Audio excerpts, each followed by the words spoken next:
Men Asaka tumani sanitariya xizmati bo'limi boshlig'i Shamira Shohidaman. Bugungi mavzumiz mana kunlar isishi munosabati bilan endi bizning maqsadimiz aholi salomatligini saqlash, turli xil yuqumli va yuqumli bo'lmagan kasalliklarni oldini olishdan iborat. Shu mavzuda bugun kunlar isib ketishi munosabati bilan qaysi kasalliklar inson salomatligiga xavf tug'dirishi mumkin yoki biz yoki farzandlarimiz yoki nabiralarimiz qaysi kasallik bilan kasallanishi ehtimoligi yuqoriligi to'g'risida qisqacha aholiga murojaat qilmoqchiman. Mana hozir bugun mana 25-yilda may oyida turibmiz. Bu yil o'zi havo haroratining keskin ko'tarilishi kuzatilyapti. Hammamiz ko'rib turibmiz. Shu kunlarda havo harorati 36-38 darajagacha ko'tarilayotganiga guvoh bo'lyapmiz. Bunaqa sharoitda oziq-ovqat mahsulotlari bilan nihoyat ehtiyot bo'lib yashashimiz kerak bo'ladi. Nimaga bunday deyapman? Ayrim mahsulotlarimiz borki, havo harorati yuqoriga ko'tarilganda inson salomatligi uchun foydadan ko'ra zararli bo'lib qolish xususiyatiga ega bo'lgan oziq-ovqat mahsulotlarimiz bor. Endi mana bozorlarimiz, o'zimiz bilamiz, Asakamizda ham mana dehqon oziq-ovqat bozorimiz bor. Mana Asaka tuman sanitariya xizmati xodimlari bilan barcha o'sha tez buziluvchi mahsulotlar bilan savdo qiladigan savdogar fuqarolar bilan tushuntirish ishlarini olib bordik. Mana o'zingizlar ko'rdinglar, bularga ogohlantirish xatlarini berdik.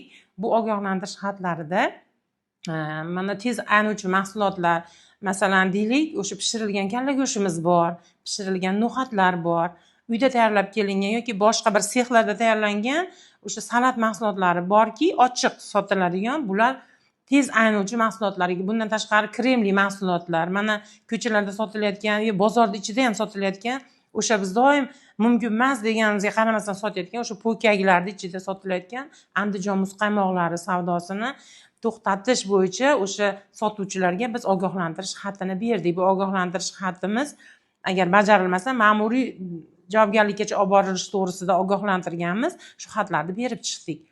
Endi bundan tashqari bozor ma'muriyatiga ham shu tavsiyalarimizni berdik, xatlarimizni chiqardik. Lekin bu bilan o'sha hamma aholi ovqatdan zaharlanishdan saqlanib qoldi degani emasda. Shuning uchun har bir fuqaro o'z salomatligiga o'zi mas'ul bo'lishi kerak. Asaka tumanimizda 400 mingga yaqin aholi bor. Har bir fuqaro o'zi salomatligi uchun o'zi mas'ul bo'lsa, tumanimizda o'sha yuqumli bo'lmagan kasalliklar o'z-o'zidan kamayadi. Endi qaysi mahsulotlar men boya sanab o'tdim. O'sha kalla go'shti, pishirilgan kalla go'shti, no'xat, chala, yarim tayyor mahsulot deymiz, o'sha lag'mandi xamirlarni sotishadi bozorda. Bular salatlar, mana mumkin emas. O'zi aslida bu mahsulotlar 8 darajagacha gradus bo'lgan paytgacha savdosi ruxsat berilgan. 1-apreldan 1-oktyabrgacha bo'lgan vaqt oralig'ida bu mahsulotlar sotish mutlaqo mumkin emas. Chunki o'sha 10 gradusdan oshgan, 8 gradusdan havo harorati yuqori bo'lgandan keyin o'z-o'zidan bu mahsulotlarda tez buzilish holati bo'ladiki, inson uni iste'mol qilgandan keyin ovqatdan zaharlanish yoki o'tkir ichak yuqumli kasalliklari, shunaqa kasalliklar paydo vujudga kelishi aniq, ehtimol emas, aniq shunaqa holat vujudga keladi.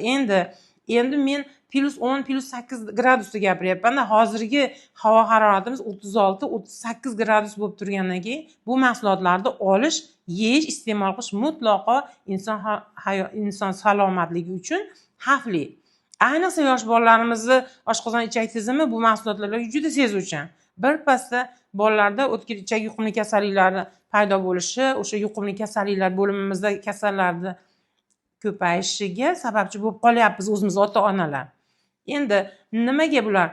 Birinchidan, bu mahsulotlar kechqurun tayyorlanadi. Savdoga olib chiqish uchun uyida kechqurun tayyorlanadi.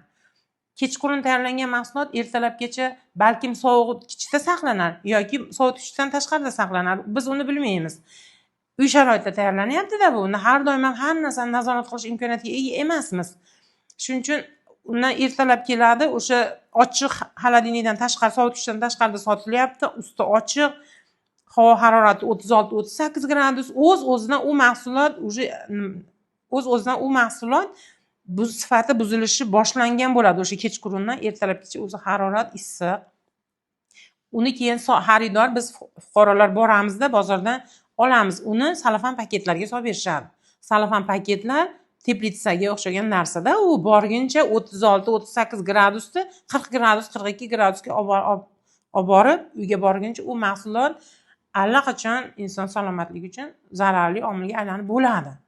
Shuning uchun fuqarolarga murojaat qilmoqchiman, shu bozorlarda, ko'chalarda, umuman uy sharoitida ham bu mahsulotlarni hozir tayyorlash, iste'mol qilish yoki xarid qilish mutlaqo mumkin emas. Hurmatli fuqarolar, shu jumladan mana ko'chamizda o'tib ketyapmiz. Hozir endi ancha bartaraf qilishga erishdik. O'sha Andijon muzqaymog'i po'kakda solib sotishi bu nostandart po'kakda. Muzqaymoq sovutgichda, o'sha elektrga ulangan holatda sovutgichda saqlanishi kerak. Og'zi yopiq holatda saqlanishi kerak.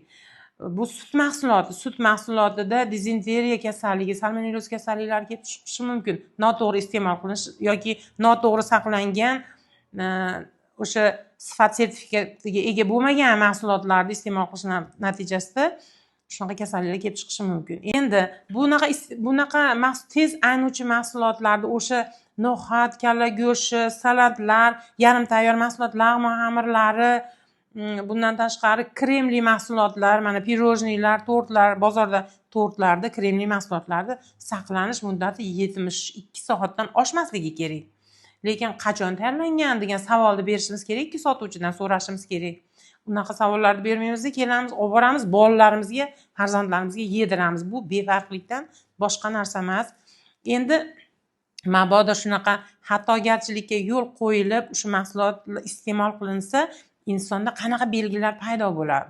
Masalan, birinchi navbatda o'sha yegan odamning ko'ngil aynish belgisi paydo bo'ladi. Ko'ngli aynishni boshlaydi. Ko'ngil aynigandan keyin qayt qilish belgisi boshlanadi.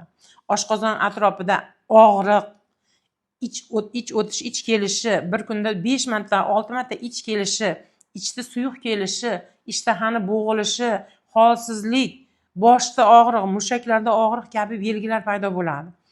Agar albatta shunaqa belgilar paydo bo'lsa, fuqaro men nima iste'mol qildim, bugun nima yedim, nima ovqatni noto'g'ri yeb qo'ydim deb o'zini o'zi tahlil qilib, ozgina shunaqa tezlanuvchi mahsulotlarga shubha qilib qolsa, zudlik bilan shifokorga murojaat qilish kerak. Uyda o'z bilarmonchilik bilan o'zi xohlagan dorini, kecha qo'shnim shu dorini ichib yaxshi bo'lib qolgan edi-yu, men ham shu dorini ichaveray deb o'zini o'zi mustaqil davolashi mumkin emas. Og'ir oqibatlarga olib kelishi mumkin. Albatta, tumanimizdagi yuqumli kasallik avvalambor o'zini hududidagi patronaj hamshirasi bormi yoki hudud shifokori bormi? Ularning hammasida telefon raqamlari bo'lishi kerak. Telefon qilib, menda shunaqa belgilar kuzatilyapti. Qayerga borishim kerak, nima qilishim kerak deb maslahat olib, yo'llanmasi bilanmi yoki og'zaki yo'llanmasi bilanmi albatta yuqumli kasalliklar shifoxonasiga kelish kerak-da. Vrach infeksionist ko'radigan kasallik bular. Vrach infeksionist tavsiyasi bilan yoki shifoxonada yoki uyida davolanishni boshlash kerak. Bizni xalqimizda shunaqa narsa borda, ichi o'tyapti ekan, ichim o'tib qolibdi yoki ko'nglim aynayapti yoki ishtaham yo'qolib qoldi, oshqozonim og'riyapti desa, o'zimiz uydagi dorilardan mustaqil yoki tanishimizdan so'rab, qo'shnimiz ichgan dorilarni ichamiz, lekin har bir organizm alohida bu.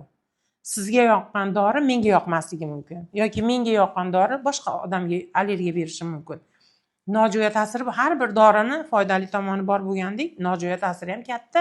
Shuning uchun o'sha qo'zg'atuvchisini aniqlab, infeksionist xulosasi bilan nimadan bo'lganini, bu nimadan kelib chiqqanligini aniqlab turib, shunga qarab davolash ishlarini albatta vrach infeksionist belgilaydi.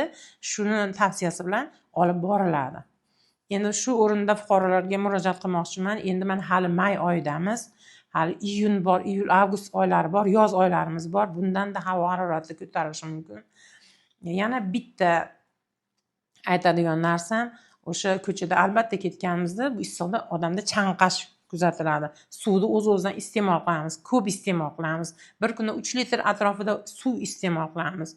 Shunda ko'chada mana gazvadalar bor, mors bor, ochiq ayronlar bor, uyda tayyorlangan kompotlar bor. Shunaqalarni iste'mol qilmoqchi bo'lsa, albatta agar bir martalik stakanlar bo'lsa, bir martalik stakanlarda ichsin. Biz yoshligimizda bo'lardi yig'ishtiriladigan. Har bir studentligimizda o'sha bo'lardi, shu bilan yurardik. Одноразовый yoki bo'lmasa yarim litrli gazlanmagan salqin ichimliklar bor, nima zavodskoy deymiz. shularni iste'mol qilish kerak. Organizmda baribir kasalliklardan saqlash kerakda. Menda bor yuqumli kasallik, men tashuvchi bo'lsam agar o'sha bir ko'p martalik stakandan foydalangan bo'lsa, uni yuvish qoidasiga rioya qilyaptimi, qilmayaptimi, biz uni bilmaymiz. Shuning uchun одноразовый deymiz, bir martalik stakanchalar ham arzon, ham yengil. Iloji bo'lsa sumkamizni chekkasiga o'shani solib qo'yib, o'zimiz uchun foydalansak, bu ham foydadan xoli narsa emasda, arzimagan narsaga o'xshab ko'rinadi.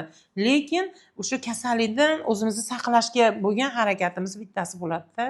Shuning uchun aholidan murojaat qilaman, aholiga murojaat qilaman, hammamizni salomatligimiz o'zimiz qo'limizda.